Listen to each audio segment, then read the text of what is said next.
Nos ajudando. Eu saúdo mais uma vez a Igreja na Santa e gloriosa paz do Senhor Jesus. Amém. Eu assumo em dizer, estou muito feliz com Jesus. Glória a Deus. Eu assumo em dizer, eu estou muito contente, muito feliz, porque não mereço nada. Sou pecador, indigno de estar até aqui segurando esse microfone. Não tenho méritos nem feitos para agradar ao Senhor.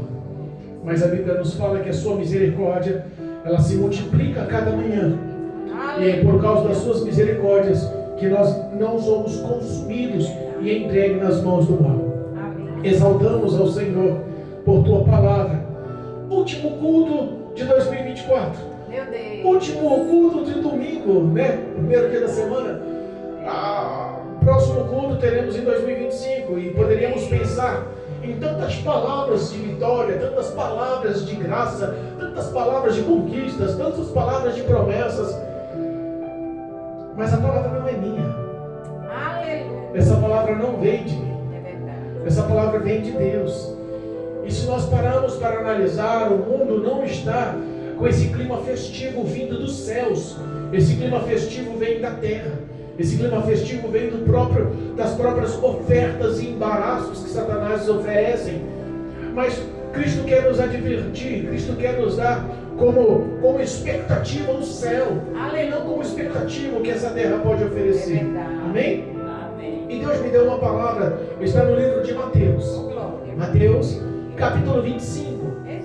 Primeiro livro do Novo Testamento, o livro de Mateus, capítulo 25. É um tema já lido, é um tema já conhecido, mas é um tema fabuloso, que nos ensina tanto. O tema da leitura, a parábola das 10 virgens. Louvado seja Deus. Mas pastor, tu vai falar de uma parábola no último culto do ano, tem tanta palavra boa aí. Olha só, se essa palavra não for boa, ela não pertence à Bíblia, mas ela é boa, por isso que ela pertence à Bíblia. E o que vem dessa palavra vem dos céus, inspirada por Deus. Amém? Aos que nos acompanham através do YouTube, através do Facebook, em nome de Jesus, pega um exemplar bíblico, desfaça-se, se possível, desprenda-se dos seus afazeres agora, pega um exemplar bíblico e leia conosco, acompanha conosco a meditação da palavra. Eu sei que Deus tem algo para o teu coração nessa noite, em nome de Jesus, amém? Amém. Mateus capítulo 25, versículo 1 diz assim: Então o reino dos céus será semelhante a 10 virgens, que, tomando as suas lâmpadas, saíram ao encontro do esposo. E 5 delas eram prudentes, e 5 loucas. As loucas tomaram as suas lâmpadas, não levaram azeite consigo, mas as prudentes levaram azeite em suas vasilhas e com as suas lâmpadas. E tardando o esposo, tosquenejaram todas e adormeceram. Mas, à meia-noite, ouviu-se um clamor: aí vem o esposo, saíram ao encontro. Então todas aquelas virgens se levantaram e prepararam as suas lâmpadas. E as loucas disseram às prudentes: dai-nos do vosso azeite, porque as nossas lâmpadas se apagam. Mas as prudentes responderam, dizendo: não seja caso que falte a nós e a vós, ide antes aos que vendem e comprai-o para vós. E tendo elas ido comprá-lo, chegou o esposo, e as que estavam preparadas entraram com ele para as bodas, e fechou-se a porta. E depois chegaram também as outras virgens, dizendo: Senhor, Senhor, abre-nos a porta. E ele respondendo disse: em verdade vos digo que não vos conheço. Vigiai, pois, porque não sabeis o dia nem a hora em que o Filho do Homem há de vir. Amém? Amém. Louvado seja Deus. Podemos assentar em nome de Jesus. Pastor, fim de ano, último culto do ano 2024, último culto de domingo, e o Senhor vem nos trazer uma palavra de alerta. Sim, vem trazer uma palavra de alerta.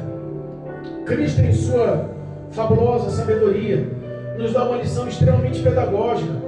Nós sabemos que a simbologia que ele fez da vinda, do arrebatamento da igreja, ele fez uma simbologia de um conto, como um conto festivo de uma festa de casamento, um conto festivo de uma celebração de casamento. A Bíblia fala que Esse sermão foi o último sermão que Cristo deu antes que fosse levado à crucificação. Mas esse sermão profético nos dá como alertas tão profundos que alguma coisa está para acontecer.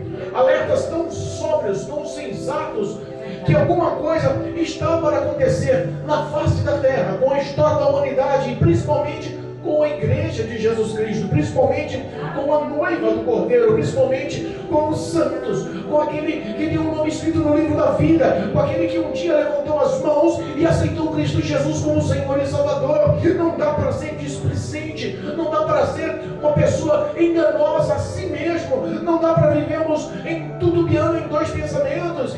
Então essa parábola veio com um ponto, e esse ponto eu quero expressar: é o amor de Deus. Não tem outra formação, não tem outra base, não tem outra genealogia a não ser expressar o amor. Porque se há uma repreensão para quem se cuida, para quem se preocupa, para quem se presta. Não tem como você que não tem nenhum vínculo com uma pessoa, que não tem nenhum sentimento pela pessoa, ficar alertando ela do certo e do errado. É cada um para si. Mas quando há um vínculo, há uma aliança, há um comprometimento, existe quem cuida e se preocupa. É por isso que Cristo nos ensina pela tua palavra que Ele repreende e Ele castiga quem Ele ama. Jesus mostra uma simbologia, e essa simbologia de fato não aconteceu. É só umas das histórias para que nós possamos levar a nossa vida pessoal e fazer uma autoanálise e entender como está a nossa vida perante o reino, como está a nossa vida perante os céus. A história começa em dizer que haviam 10 virgens que foram convidadas para um casamento, para as festas, para as bodas de um casamento.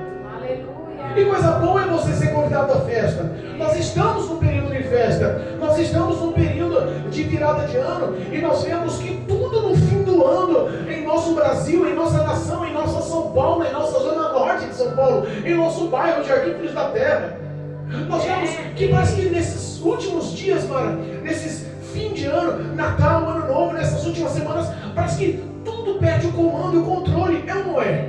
Todo mundo pensa na farra, desculpa o termo chulo, mas é a verdade. Todo mundo pensa nos prazeres, todo mundo pensa na satisfação, todo mundo pensa nas conquistas, todo mundo pensa nas festanças, nos comes e bebes, todo mundo pensa nas roupas novas, pensa nas viagens, pensa em trocar carro, pensa em reformar a casa, pensa, sabe, nas baladas, nas bagunças. Todo mundo pensa em relacionamento, todo mundo pensa em tantas coisas, mas poucos conseguem entender que na realidade não é mais um ano que vivemos, é menos um ano de vida.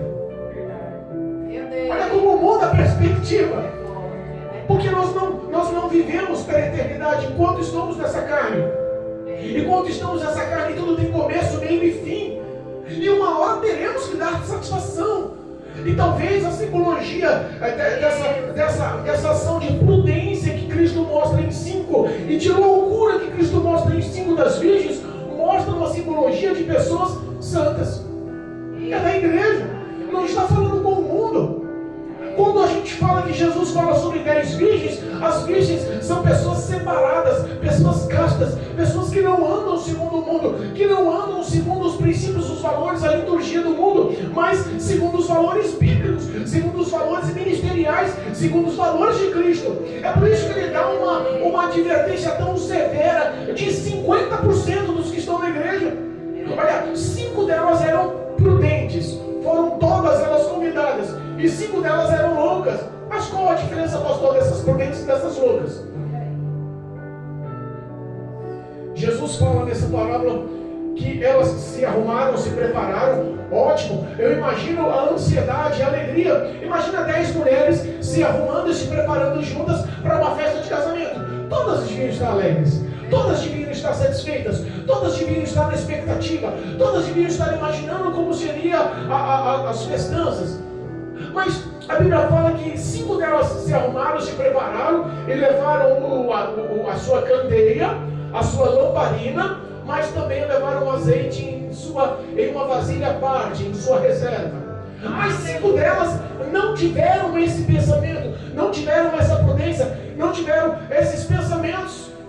A Bíblia fala que era só levar, se prepararam, se arrumaram, mas levaram só as lamparinas acesas. E não havia azeite com elas. E ponto. Foi essa a diferença.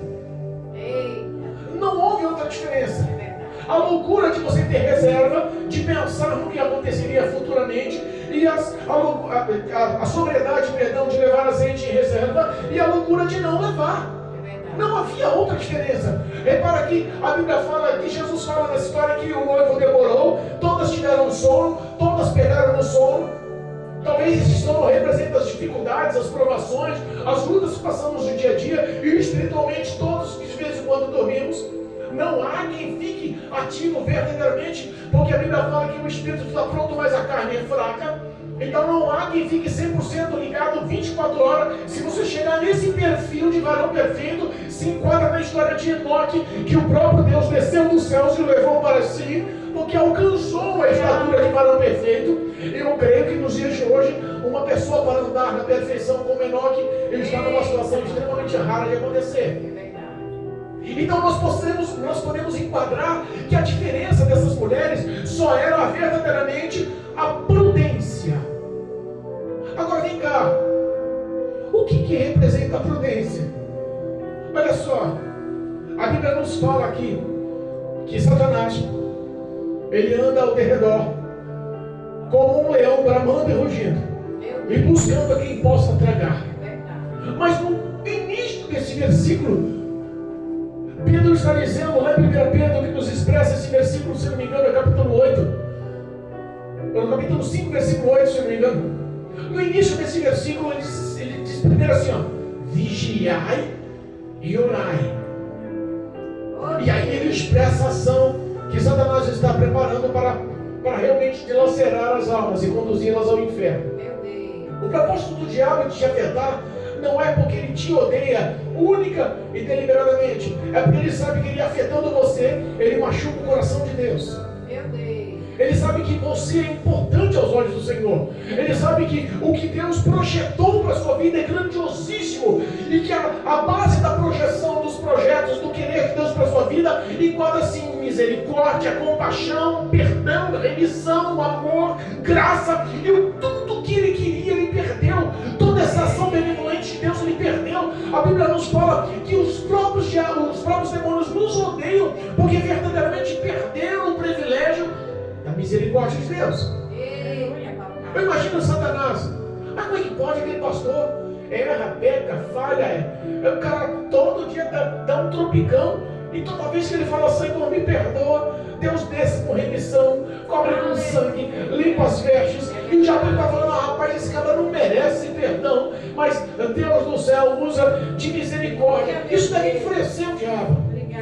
É por isso que ele anda ao derredor, procurando diligentemente. Entenda, não subestime a astúcia e a sabedoria de Satanás. Ele te estuda, ele te calcula. E ele quer justamente te pegar na falta de vigilância ou de prudência. Quando fala assim em vigilância ou prudência, nós podemos analisar sobre sobriedade. A pessoa sóbria, sensata, com o pé no chão, ela sabe o que fala, como fala, o que ouve, o que deixa de ouvir, e as suas obras, as suas ações, as suas atitudes são realmente relatadas com base e com profundidade nas Escrituras. Vemos que uma pessoa dessa sabe. Falando em mulheres, lembra lá da história de Provérbios que deu a mulher sábia? Então nós entendemos que Satanás, ele te conhece, mas ele não conhece a graça que atua ao teu redor. Glória a Deus. Mas quando nós damos certa legalidade, nós tomamos ações de loucas. Perdemos a prudência, nós tomamos ação de louca. Perdemos a sobriedade, a vigilância, tomamos ação de louca. E a ação justamente nos dá uma dificuldade em andarmos nos valores e preceitos de Deus.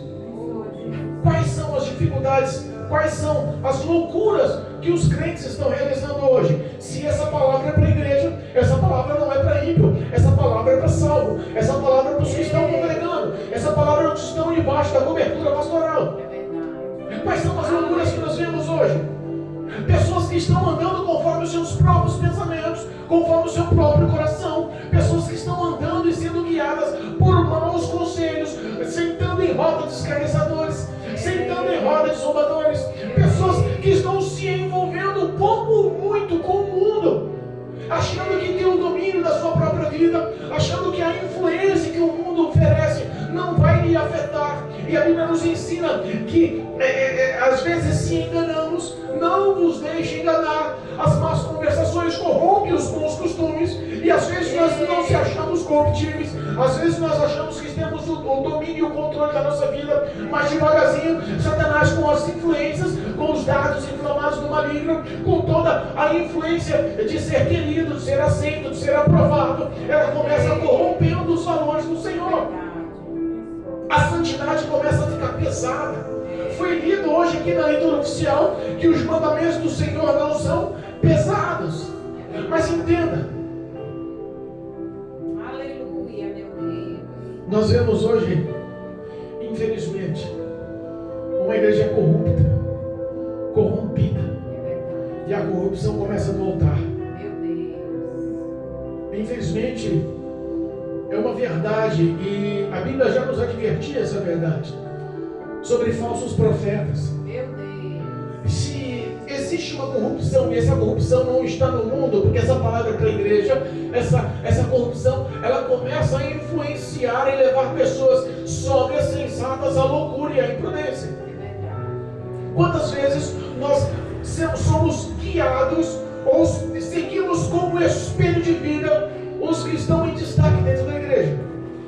Sabe aquele irmão que prega com mais eloquência? Sabe aquela irmã que fala em línguas estranhas? Sabe aquela missionária que entrega a visão? Sabe aquele pastor que entrega a revelação? Às vezes nós se deixamos levar pelo status litúrgico dele na igreja, pela sua classificação hierárquica dentro da igreja. Às vezes nós se deixamos levar pelo que Deus usa a pessoa. Mas entenda, a Bíblia nos fala que Deus dá um dom. Esses dons que Deus dá é para quem o use, mas isso não lhe dá méritos e nem créditos. Meu Deus. Porque isso é de Deus. É verdade. Mas como assim, pastor? Lá em Mateus capítulo 7, nós lembramos que Jesus, no dia do juízo final, vai olhar para muitos clamando: Senhor, mas em seu nome eu fiz milagres, em seu nome eu preguei a tua palavra, em seu nome eu expulsei demônios, em seu nome eu curei enfermos. E Jesus vai olhar para ele e falar: até que em seu nome eu fiz maravilhas, o dom de maravilhas. É, papaizinho. E aí Jesus olha para ele e diz: rapaz, sinceramente, eu não te conheço não. Meu Deus. Da onde que você é mesmo? É pesado, papai. Porque você usou os meus dons, mas eu não te conhecia. Você usou os meus dons, mas nós não tínhamos intimidade. Você usou os meus dons, mas nós não tínhamos comprometimento. Nós não tínhamos proximidade. Aonde você está? Porque eu não te conheço. Meu Deus. Então nós entendemos que geralmente as pessoas que são mais usadas dentro da igreja, muitas das vezes elas podem ser usadas e elas são influência a muitos que estão cometendo loucuras. Meu Deus. Ah, pastor, mas isso não existe na minha igreja não. A minha igreja é santa. Olha só, infelizmente Satanás luta contra a igreja, contra o corpo de Cristo. E a Bíblia fala que essa batalha, essa luta em lugares celestiais, ele vai investir a sua cartada. Imagina Satanás fazendo uma reunião no inferno, reunindo milhões e dezenas de milhões de demônios e falando: vamos lutar contra o pessoal que está lá no campo de futebol, batendo bola. Vamos lutar contra os políticos que estão lá em Brasília. Vamos lutar contra o pessoal que está lá no shopping, batendo papo e tomando sorvete. Entenda, a luta de Satanás, a investida de Satanás é para entrar numa casa que tem valores para que ele roube. E os valores que ele quer entrar é dentro da igreja. Os valores que ele quer entrar é dentro do teu coração. Lembra dos frutos do Espírito Santo? Lembra do amor, da caridade, da benignidade, da benevolência, da paciência, da temperança. Lembra dos frutos do Espírito Santo? É os valores que ele quer roubar. Porque ele quer roubar a tua personalidade, o teu caráter. Ele quer induzir. A Bíblia nos ensina nas 7 cartas do Apocalipse. Se eu não me engano, é na carta de Tiatira. É na quarta carta. Isso, quarta carta. A Bíblia fala que Deus adverte, Cristo adverte, manda João escrever que ele tinha contra aquele povo, que aquele povo tolerava o espírito de Jezabel. Uma mulher que se dizia profetisa e não era. que estava induzindo o povo dentro da igreja aos valores carnais. Será que isso está acontecendo hoje na igreja? Será que isso tem a probabilidade? Se Jesus estava advertindo que essa seria uma história, essa história bíblica, ela influenciaria no corpo, na igreja, no ministério atualmente. Será que existe isso dentro das igrejas nos dias atuais? Será que existe o risco do adultério nas igrejas? Será que existe o risco da fofoca na igreja? Será que existe o risco do álcool na igreja? Será que existe o risco do adultério na igreja? Será que existe o risco da mentira na igreja? Será que existe esse risco? Entenda, se nosso espelho de vida não for Cristo Jesus através da palavra de Deus, nós muitas das vezes se deixamos levar por pessoas que falam línguas estranhas com autoridade, deixamos se levar por pessoas que entregam visão e revelação, se deixamos levar por pessoas que pregam com influência em teologia, e muitas das vezes a história da vida dela, o caráter da vida dela pode ser aprovado pela sociedade, pode acarretar muitos influenciadores, muitas pessoas que o seguem, o comportamento, as ações, as obras dele podem ser bem vistas aos seus olhos, mas no íntimo do coração existe uma aliança satânica que está conduzindo o povo à destruição. Meu Deus, é verdade. Mas pastor, eu não vejo nada disso. Pastor, o meu relacionamento com Deus está perfeito. E quantas vezes nós vemos pessoas que estão entrando dentro da igreja, tendo uma formação dentro da igreja, tendo uma vida, uma expressão, uma lógica dentro da igreja, se mostram de forma dentro da igreja, mas fora da igreja um caráter está abalado, fora da igreja o testemunho está abalado. Eu vi um tempo atrás, um dos congressos mais famosos do Brasil, lá em Camboriú, os Gideões dos últimos dias, dos últimos tempos. O pastor presidente daquele ministério tão afamado, tão grande, tão poderoso espiritualmente falando, com pregadores e levitas e cantores que pregam e que cantam e derramam a graça, a glória e o poder de Deus. O pastor presidente daquela igreja, que era para ser um homem respeitoso, íntegro, terminou o culto num grande congresso e foi flagrado numa festinha, depois do culto, na noite, num fundo de quintal, num churrasco, a base de samba e com a cerveja na mão. Meu Deus. Então entenda que o que eu estou expressando não é para acusar ninguém, eu estou expressando para as pessoas fazerem uma autoanálise do que está sendo, de como está sendo vista aos olhos do esposo. Porque se nós somos a noiva do Cordeiro, se nós somos convidados para esse casamento, a noiva do Cordeiro, no caso, é Israel. Nós só somos convidados, somos filhos adotivos, nós somos enxertados na videira verdadeira. Cristo veio aos confins da terra, que somos nós, para nos salvar por graça, por misericórdia. Nós somos os convidados. Se nós somos convidados a participar dessa tão grande festa, desse tão grande banquete, dessa tão grande comemoração nos céus pela eternidade, entenda como nós estamos sendo vistos para entrar, qual é as nossas vestes nupciais para participar dessas bodas.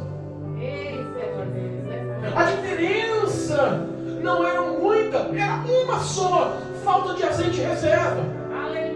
Não era outra. Entenda que muitas das vezes nós não tropeçamos em grandes paralelepípedos. Nós não tropeçamos em grandes pedras. Às vezes nós tropeçamos em pequenas pedras. Nós tropeçamos em situações tão caóticas que nós falamos: rapaz, começou do nada. Começou com um olhar, começou com uma palavra, com um pequeno sentimento, começou com um disse-me-disse, e de repente, eu acabei formando um sentimento contra, eu acabei pisando na bola nisso, eu acabei praticando aquilo, e de repente vira uma bola de neve. A Bíblia nos ensina que um abismo chama outro abismo. É verdade. Quando fala assim preparação, quando se fala em preparação, nós ligamos essa preparação da vinda de Jesus Cristo, do arrebatamento da igreja, do que nos ensina lá em 1 Tessalonicenses capítulo 4, que Jesus virá buscar a sua igreja, os mortos ressuscitarão primeiro, nós estando vivos, seremos levados aos ares e se encontraremos com Jesus nos ares. Olha só, como diz, esse arrebatamento há de acontecer, mas eu fico pensando, esses valores esses valores para acontecer, nós temos que ligar a nossa vida ao azeite. Aleluia. Nós temos que ligar a nossa história ao azeite. Nós temos que praticar a nossa história ao azeite. Mas pastor, o que é o azeite? O azeite na história aqui era simplesmente luz. Era o que alimentava as lamparinas. Era o material combustível que clareava o caminho incandescentemente para que elas encontrassem o esposo. Então quer dizer que elas estavam em trevas. O mundo está em trevas, irmãos. É verdade. O mundo está em trevas. Meu Deus. Nós vemos as trevas em todos os lados que nós vemos. O mundo padece de fome. A Bíblia nos ensina lá em Oséias capítulo 8, versículo 11, que Cristo enviaria, que Deus enviaria fome sobre a vossa terra, não fome de pão e nem sede de água, mas da palavra de Deus. Muitos correrão do norte ao oriente, procurando em todos os lugares quem pregue a palavra, quem leve a palavra. Hoje ninguém está dando crédito.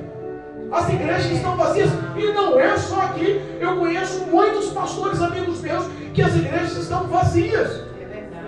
O amor, a fé está esfriando, as pessoas estão abrindo mão dos valores de Deus. Meu Deus. Nós entendemos que essa ação de faltar o azeite, ela é mais real do que nós pensamos nas igrejas. Ela é mais concreta do que nós pensamos nas igrejas. O azeite ele não serve só para a luz em meio das trevas. O azeite ele serve como alimento. O azeite serve como remédio. E o azeite serve como luz. Entenda, é tudo que o homem precisa.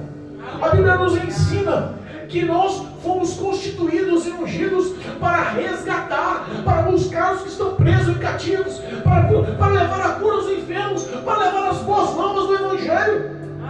Mas quando o homem é alcançado por Cristo, o que ele precisa é de azeite. Ele precisa de azeite que vai iluminar os caminhos dele, luz para lâmpada para os meus pés e luz para os meus caminhos. É a tua palavra. Essa palavra, ela se torna guia, margem, caminho para aqueles que estão chegando aos caminhos do Senhor, para aqueles que aceitaram a vida de Jesus. E essa palavra, ela não pode vir de outro a não ser dos crentes. Verdade. Então nós temos que ter azeite. Olha a preparação de se encontrar com o noivo. Essa palavra também, ela serve como cura, como remédio. Lembra a parábola do bom samaritano? A Bíblia fala que o bom samaritano, pegando aquele homem quase morto, espancado à beira do caminho, ele derrama sobre as feridas, derrama sobre os ferimentos o azeite. Ele dá também vinho. Ele dá a cura naqueles ferimentos e a alegria de vida. Entenda, o azeite serve como cura. Quando o povo de Israel, ele foi resgatado do Egito, foi tirado das garras de Faraó, 430 anos recebendo chibatada, recebendo humilhação, trabalhando forçado, sem valores e direitos, seguindo aos deuses dele. Eles viviam numa situação caótica, que eles clamaram ao Senhor, e Cristo resgatou, abriu o mar vermelho, levou aquele povo perante o mar, o exército de Faraó e o próprio Faraó, todos foram extintos nas águas do mar vermelho. A primeira ação de Jesus, a primeira ação de Deus Todo-Poderoso para aquele povo escolhido foi levar eles para as águas curativas de Mara. Aleluia. As águas amargas de Mara. Muitos olharam e falaram assim: mas que história é essa? Nós queremos no deserto água potável e as águas eram amargas. Aquelas águas eram curativas. A preocupação de Cristo é te curar. Aleluia. A preocupação de Cristo é que você renasça da água e do Espírito. A preocupação de Cristo é que você tenha uma vida íntegra aos olhos e aprovada aos olhos do Senhor. Aleluia. A preparação do azeite serve como cura, como luz e também serve como alimento. É verdade. Se nós não estivermos fortalecidos, não estivermos alimentados por essa palavra, qualquer um te engana, Meu Deus. qualquer um te ilude, qualquer um te guia para a insobriedade, qualquer um te guia para a falta de prudência e vigilância, qualquer um te engana, te leva no bico, como diz aí fora, qualquer um leva você no bico. Mas quando a pessoa é instruída, a palavra se torna um ponto forte, a palavra se torna a base concreta, refúgio, fortaleza, escudo. Essa palavra, ela te torna uma pessoa grande aos olhos do Senhor. Lembra Jesus, quando foi tentado no deserto, relacionamento com o povo ainda, ele recebeu o batismo de João. O Espírito Santo desceu em forma corpórea de pomba. O próprio Deus dos céus expressa: este é meu filho amado, em que me compraz.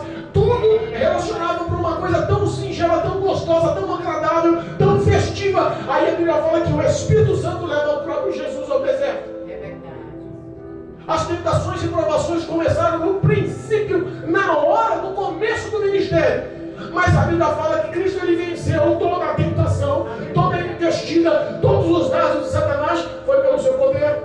Ele mandou chamar anjo, ele estendeu a mão, soltou raio, ele puxou a espada flamejante. Cristo recebeu lá todo o confronto, todo o embate, toda a investida de Satanás e derrotou ele através da palavra. Glória a Deus. Entendeu agora o que representa esse azeite? Nós vemos que a diferença das loucas e das prudentes, das 10 virgens santas que estão na igreja, que estão na presença do Senhor, que aceitou Jesus como Salvador, que participa dos louvores na igreja, que participa dos cultos, que participa do grupo de oração, que muitas vezes prega, ou canta, ou participa de grandes eventos. Repara que essas pessoas que a gente estima estar tão bem perante Deus, pode estar faltando azeite. É, papai, é assim. Pode estar faltando azeite. Não existe diferença entre as duas. As loucas e as prudentes, esses dois grupos, não havia diferença alguma. É verdade. A diferença só era o azeite. E o azeite representa na minha vida, representa na sua vida luz, representa na minha vida, representa na sua vida cura, e representa na minha vida e na sua vida, representa alimento. Aleluia. Se você não tiver curado, se você não tiver alimentado, e se você não tiver no caminho da luz, lhe falta algo extremamente importante: prudência, Eita, Jesus. vigilância, É. sobriedade. E desses, a Bíblia fala que Satanás está ao derredor. Meu Deus. Desses, a Bíblia fala que Satanás ele está prontificado, rugindo e bramando, Meu Deus. buscando o que possa tragar. É. Veio um e saiu gritando no meio da noite. 10 virgens dormindo, 10 virgens cansadas de esperar, 10 virgens assoladas pelas provações, pelo deserto, pelos vales da vida que passamos. A igreja não é modificada. Lembra da história da casa firmada na areia, da casa firmada na rocha? O mesmo vento, a mesma tempestade, as mesmas intempéries que bateram em uma casa também bateram em outra. Não houve diferença, não houve nenhuma discrepância, nenhuma divergência.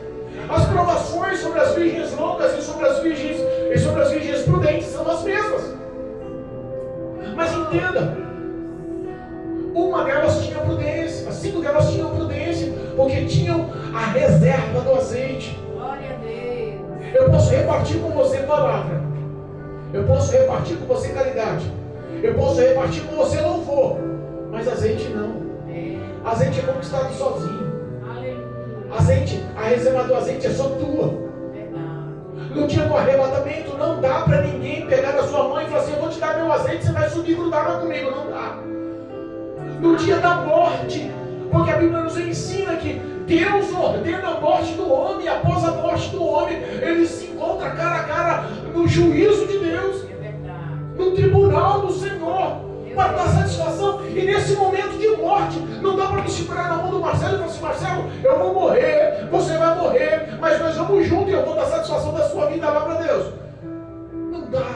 É, papai. Salvação é independente, salvação é individual, salvação é única e exclusiva. Repara que as virgens loucas, imprudentes, elas olham quando acordam, se preparam, que as prudentes estão acendendo as lamparinas, estão colocando a sua reserva de azeite nas vasilhas, estão clareando, iluminando para si, e elas olham e falam assim: rapaz, a minha está se apagando, o meu azeite é pouco, não vai dar para clarear, não vai dar para iluminar, dá um pouquinho do seu azeite para mim. Qual foi a resposta das prudentes? Não. Oh, Jesus. Olha isso. Não poderia usar de misericórdia e de compaixão. Tem situação que não dá para usar de misericórdia e de compaixão. A nossa irmã em Cristo, a diaconisa Socorro, né? A diaconisa Socorro leu uma palavra hoje tão linda. Olha como se encaixa.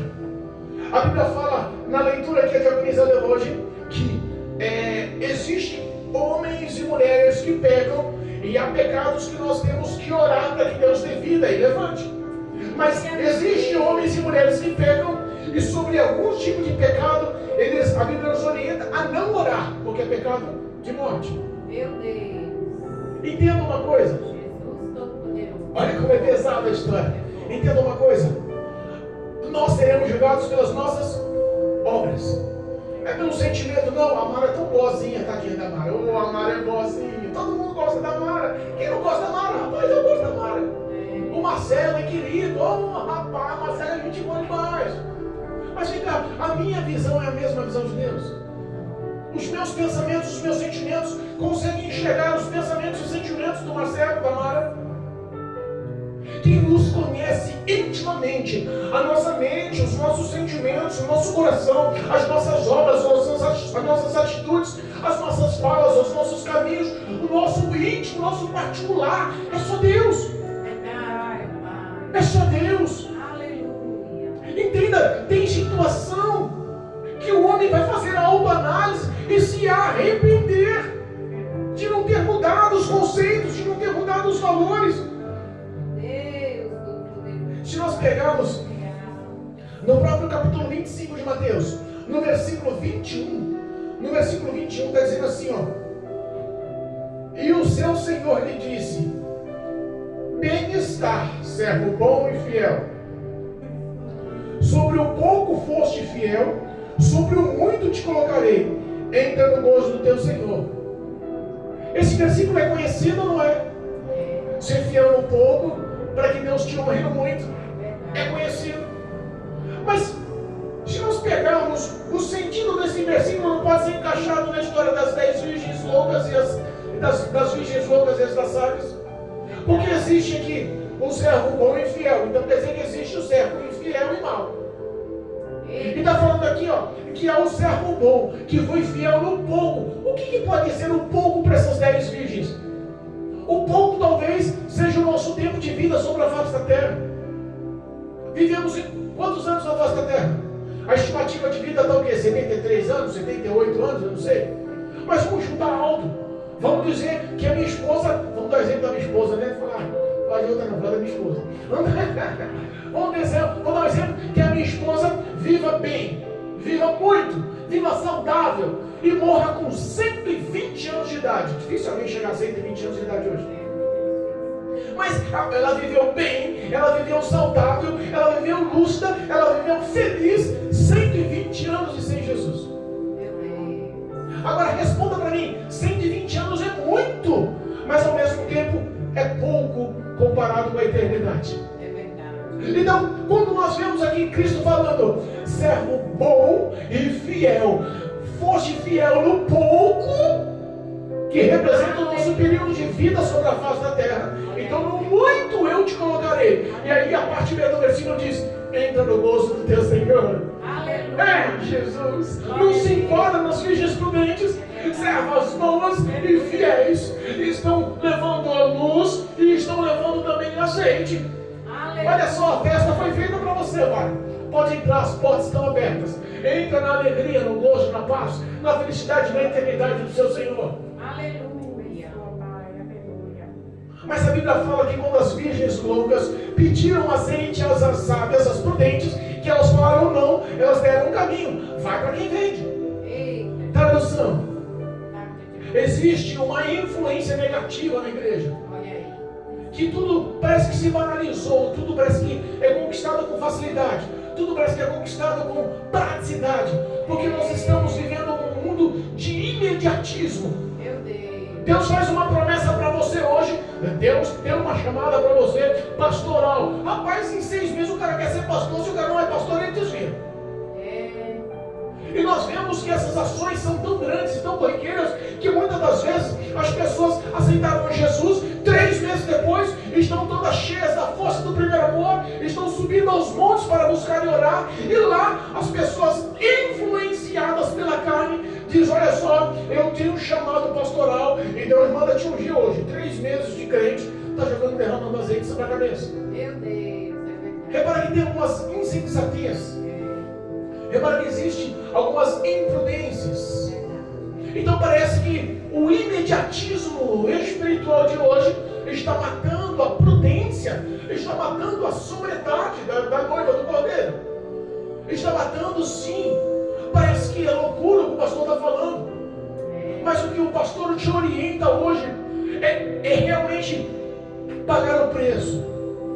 Porque a salvação é de graça. Mas ela não vem ela é pela graça, mas ela não vem de graça. Para a gente entrar no perfil de homens salvos, nós temos que abrir mão e renunciar muitas coisas. Porque para nós sermos felizes, nós não temos que fazer e ganhar, nós temos que perder e abrir mão. Eu vou perder o que influencia a minha vida em aspectos carnais. Eu vou perder o que influencia a minha vida em prazeres mundanos. Eu vou abrir mão do que influencia a minha vida em toda luxúria e conquista. E eu vou viver o que Cristo reservou para mim. Porque, como diz o apóstolo Paulo, o peso, a tribulação que nós vivemos na face da terra não pode se comparar com o peso da glória que Deus tem reservado para mim e para você. Lembra do jovem rico? Lembra que a Bíblia fala que Jesus vinha chegando em Jerusalém e uma grande comitiva o acompanhava, os discípulos, os apóstolos e a grande número de multidão. E a Bíblia fala que da mesma forma ele encontra-se com uma grande caravana e um jovem rico era proprietário, ele estava à frente daquela caravana e ele olha para Jesus e fala: mestre, bom mestre, o que me falta para ser salvo? E Jesus começa a expressar para ele sobre os mandamentos.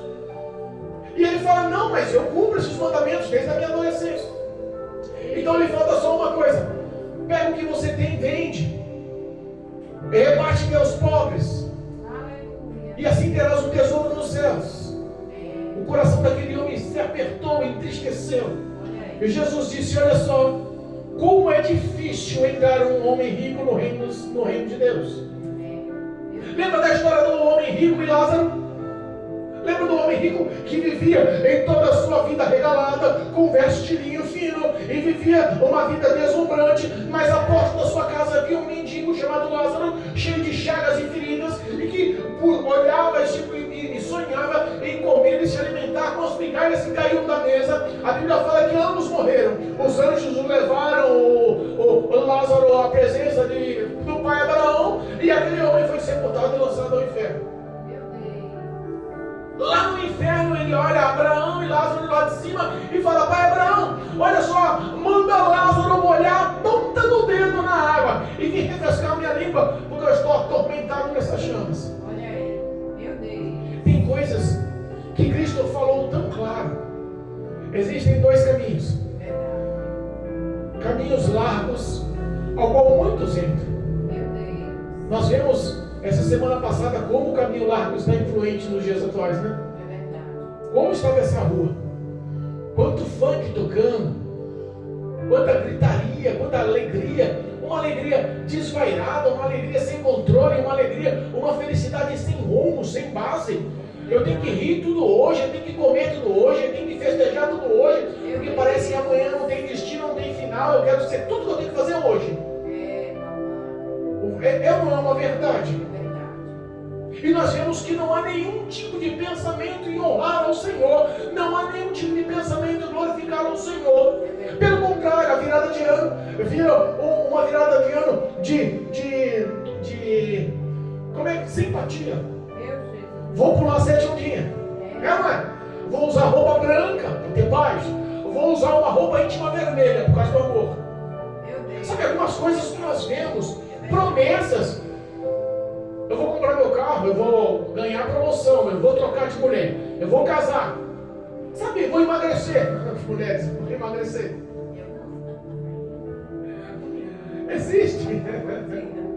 Existem tanto tipo de votos e tanto tipo de valores que nós colocamos como importante. Mas eu fico pensando, se todos esses projetos e sonhos que almejamos não forem do Senhor para a sua vida. E ele diz, como diz aquele homem rico, louco, se pedir a sua alma ainda hoje, o que tu tens, para quem ficará?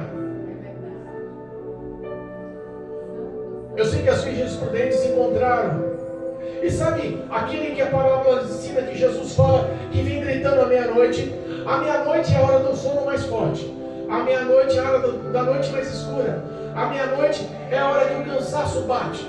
Você pode ver que se você passar da meia-noite, chegar 1 hora da manhã, você dá uma certa equilibrada, você consegue segurar a madrugada. Mas até a meia-noite o sono pesa.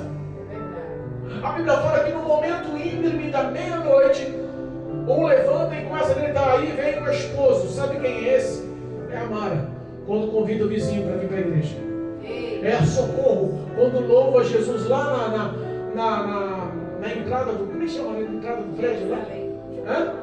Portaria. É a Socorro, quando está cantando um hino de louvor da harpa cristã tão alegre, que contagia os moradores, contagia os funcionários, contagia as pessoas que estão olhando na rua. Ela está gritando, o noivo vem aí.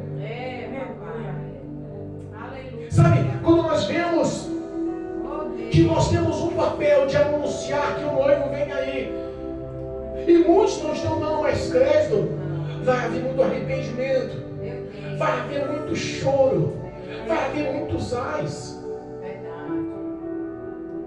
Eu anunciando, já estou encerrando, ou o tempo já foi, ou glória. Vou contar esse testemunho de encerro. Eu ouvi um testemunho curto e me marcou muito. Um rapaz nas ruas do Rio de Janeiro, na beira da praia de Copacabana, um local típico, um local turístico do Rio de Janeiro, cheio de gente no calçadão, mano. E aí, ele anunciando o evangelho, nem Bíblia ele não tinha na mão, mas ele tinha um folhetinho, ele estava entregando o folhetinho. Aí ele chegou no rapaz e começou a conversar com outro rapaz, e ele era novo, mas cheio da graça e da sabedoria, e ele alçou assim com o folhetinho, o senhor tem um tempinho para me falar de Jesus para você. Ele falou assim, Jesus eu conheço. Não é aquele que já morreu na cruz do Calvário e pagou o preço pelos meus pecados? Ele falou assim, sim, que bom que você conhece. Jesus Cristo, Filho de Deus, foi enviado na terra para padecer e para morrer em nosso lugar, justamente para unir o homem a Deus. Mas se ele já morreu na cruz do Calvário e pagou os preços pelos meus pecados, eu não devo nada para ninguém. Se ele me ama como ama toda a humanidade, e ele veio para toda a humanidade, então eu estou aqui, vou fazer o que eu quiser da minha vida. Aí aquele rapaz com muita sabedoria falou assim, vou te contar uma pequena história, você tem tempo? E ele cheio de deboche, cheio de, sabe aquela pessoa zombadora. Ele disse, tá bom, pode falar aí. O rapaz olha e falou assim, olha, existia um pai de família, que ele tinha esposa e filho, único filho. De repente aquele filho começou a guiar-se por outros caminhos, influenciado por amigos, e se envolveu com tudo que não prestava, com todos os vícios. Se envolveu com o álcool, se envolveu com o cigarro, se envolveu com a maconha, se envolveu com todos os tipos de droga, cocaína, heroína. Ele se envolveu com todo tipo de noitada, madrugada, balada, todo tipo de influência que destruiu o corpo dele. E ele novo, com 25 anos, de repente, houve um diagnóstico, porque passa mal e vai para o hospital. E o diagnóstico do médico era que ele estava com câncer no estágio 4. E existia um mínimo chance dele ser salvo daquele câncer, da quimioterapia fazer efeito. Mas o tratamento seria caro, porque o estágio já era estágio 4 e não havia outro recurso a não ser tratá-lo nos Estados Unidos. Aquele pai se preocupou tanto com a notícia e amando tanto o seu filho, ele vendeu carro, ele vendeu casa, ele fez um empréstimo, ele juntou todos os seus valores e levou o filho aos Estados Unidos. E depois de 6 meses fazendo tratamentos intensos, o médico dos Estados Unidos lhe dá um diagnóstico: você está curado, você está sarado, o câncer sumiu dos seus pulmões, você está com os pulmões restabelecidos, pode viver a sua vida, ganhou muitos anos na sua vida. Aí aquele filho sai do hospital, volta para o Brasil, e quando chega para o pai, olha para o pai e fala assim: pai, brigadão pai, você é o máximo pai, eu te amo pai, agora eu estou curado, agora pai, quer saber uma coisa? Vou voltar para os mesmos prazeres que eu tinha, vou voltar para o álcool, vou voltar para o cigarro, vou voltar para a maconha, vou voltar para a heroína, para a cocaína, vou voltar para a balada. vou continuar vivendo a minha vida, porque se eu vivi 25 anos e me acarretou isso agora, então eu tenho mais 25 anos para viver.